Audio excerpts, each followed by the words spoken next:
اگر تو 5 وقت نماز از برای پروردگارت میخوانی، از برای همچون اطاعت کننده فرمان الله میخوانی، به خاطر که حبیب خدا این سراج، این بشیر، این معلم میفرماید مثل صلوات الخمس كمثل نهر جار غمر على باب احدكم. حبیب خدا میگه نماز شما این جمله های زیبایی که از زبان من برآمده است، اینها را تحلیل هاشون خوانین و شما عاشق 5 وقت نماز شوین و این 5 وقت نماز به این خاطر اگر خوانین من مکافات برای شما در دوام حدیث بیان میکنم.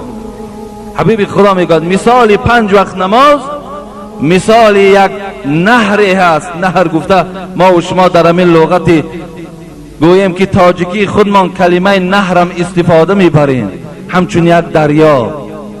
مثال یک دریای هست.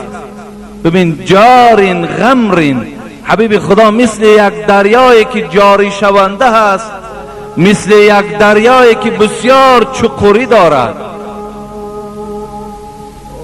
علی باب احدکم، در تصور کنید میگوید حبیب خدا که این گونه دریا در نزد دروازه هر کدام شما وجود دارد. یغتسل منه کل یوم 5 مرات. همچنان از حبیب خدا که نزد دروازه دریای داری، جاری هست، چقور است، در یک روز 5 وقت تو در داخل این دریا آبازی داری. در دیگر حدیث ها میگوید آیا بعد 5 وقت آبازی کردن در وجود تو از چرک چیزی باقی میماند؟ گفتن نه ای حبیب خدا. پس حبیب خدا گفتن 5 وقت نماز شما تمام گناه های شما را نابود میگرداند. این آبازی کردنی در دریا این تمثیل و این مثال این دارد. خدا رحمت کند حضرت ربیعه ابن مالک فقیر بودند. تاریخ میگوید ولد فقیرا عاش فقیرا و مات فقیرا. به دنیا آمد در عائله کم بغل بود. عائله بود که بیچاره ها هیچ شرایطی نداشتند. فقیر بود که بازم این فقیریش قناعت به سوی خدا داشت. همه فقیریش از پروردگار میدید. تولد شد میگوید در عائله کم بغل، عاش فقیرا، به وایه رسید، کلانسال شد، صاحب زن و فرزندم که شد، تا حال فقیری از او دور نبود. فقیر بود، نادار و بیچاره بود. خیلی فقیری را از سرگذرانیدن و در فقیری قناعت پیدا کردن کاری هر یک شخص نیست. کاری هر یک شخص نیست. و مات فقیرا، زمانی که میگوید از دنیا هم که گذشت، حضرت ربیعه ابن مالک از دنیا کم بغل گذشتند. هیچ مال و ملک از او به زن و عیال و فرزندش میراث باقی نماند. هیچ چیز نماند. همگیش از دست نیست، چیزی در خاندان نیست. باره میگوید به نزد حبیب خدا آمد و حبیب خدا میگوید دمی سحر بود، آمد ربیعه میگوید در پهلوش نشست. رسول اکرم صلی الله علیه و سلم به جانب این ربیعه ابن مالک نظر کرد و گفت سل ما شئت. ای ربیعه یک چیزی بخوا که من در حق تو دعا کنم. بخوا یکان چیزی. چی میخواهی؟ حضرت ربیعه که عاشق الله بود، عاشق محمد صلی الله علیه و سلم بود، عاشق قرآن بود، گفتی خود حضرت 1 ساعت به رسول اکرم طاقت نداشت. همیشه میگو دوست می داشتم که فقط در پهلوی رسول اکرم باشم. خانه میرم، در خانه غمگین میشم تا چهره رسول اکرم اگر نظر نکنم. محب بودند، دوستدار بودند. میگوید آب طهارت بر رسول اکرم میداد، کفش‌های حبیب خدا را پیش پا میگذاشت. در جنگ ها میگوید نزدیک خیمه حبیب خدا بود، نزد دروازه خیمه خواب میکرد تا که دشمن اول از او گذرد و بعد بر رسول اکرم رسد.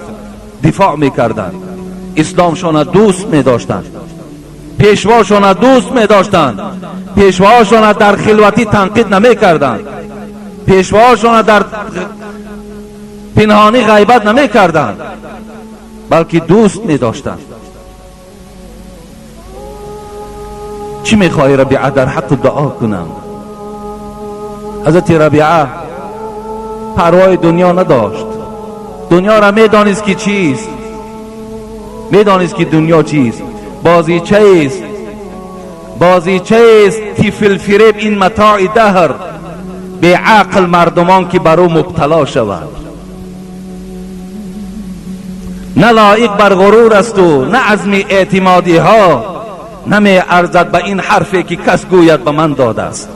اونایی را میدانستند، اونا میدانستند که حال دنیا را بپرسیدم من ز یک فرزانه، گفت باد است یا خواب است یا فرزانه، یا مثال توده برف است در فصل بهار، هیچ عاقل دل نبندد با چنین ویرانه. اونا این دنیا را میدانستند. چی گفت؟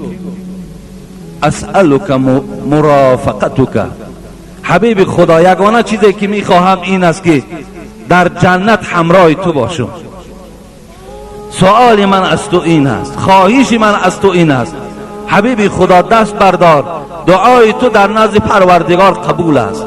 فقط خواهشم این است که چگونه در دنیا همراه تو بودم در جنت هم همراه تو باشم. اینم میخواهم. حبیب خدا چی گفتن؟ او غیر ذالک، ربیعه غیر این چی میخواهی؟ غیر این چی میخواهی؟